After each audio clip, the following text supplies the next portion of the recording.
اپنا فائدہ سوچے بنا سب کے ساتھ اچھائی کریں، کیونکہ جو لوگ پھول بیچتے ہیں ان کے ہاتھوں میں خوشبو ضرور رہ جاتی ہے۔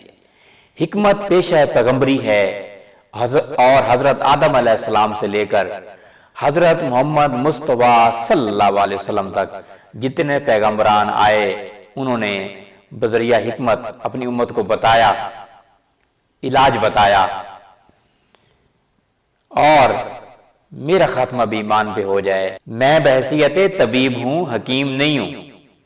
حکیم الامت حضرت علامہ اقبال تھے، اور پیغمبران، تابعین، تبع تابعین، اولیاء کرام۔ میں تو خاک ہوں، ادنا سا فقیر آدمی ہوں۔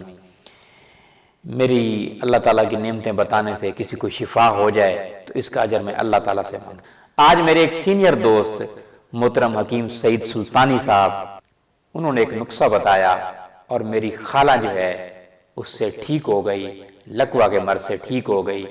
اللہ تعالیٰ ان کے علم میں اضافہ کرے، اور وہ علم ہمیشہ بانٹتے رہتے ہیں، اور ان سے جب بھی کوئی بات کی جائے اس حوالے سے، علم کے حوالے سے، تو دل کھول کے اپنے علم کا خزانہ جو ہے اپنے دوستوں اور اپنے کولیگز میں وہ بانٹتے رہتے ہیں۔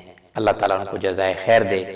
انہوں نے مجھے نسخہ ایک بتایا کہ زعفران سے آپ کی والدہ ٹھیک ہو سکتی ہے، آپ کی خالہ بھی ٹھیک۔ تو میری خالہ کو بھی لکوہ ہوا اور میری والدہ کو بھی لکوہ ہوا۔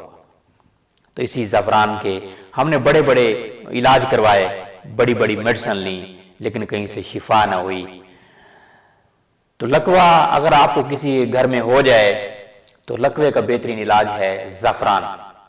اس کو 1 سے لے کر 10 روز تک استعمال کریں۔ 1 گرام روزانہ دودھ کے ساتھ لیجئے، اور ٹھیک 15 منٹ بعد جو لکوے کا مریض ہے وہ آئینے کے سامنے بیٹھے، لیکن 3 دن کھانے کے بعد چوتھے دن آئینے کے سامنے بیٹھے، اور وہ چہرہ جو ہے اپنا یوں سیدھا کرنے کی کوشش کرے، یوں سیدھا کرنے کی کوشش کرے۔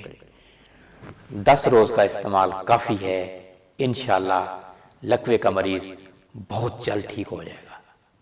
اور اگر لکوے کا مریض ٹھیک ہو جائے تو میرے لیے اور میرے دوست کے لیے وہاں بیٹھ کے دعا کر دیجئے گا، اپنا وقت اور پیسہ بچا سکتے ہیں۔ بہت بہت شکریہ۔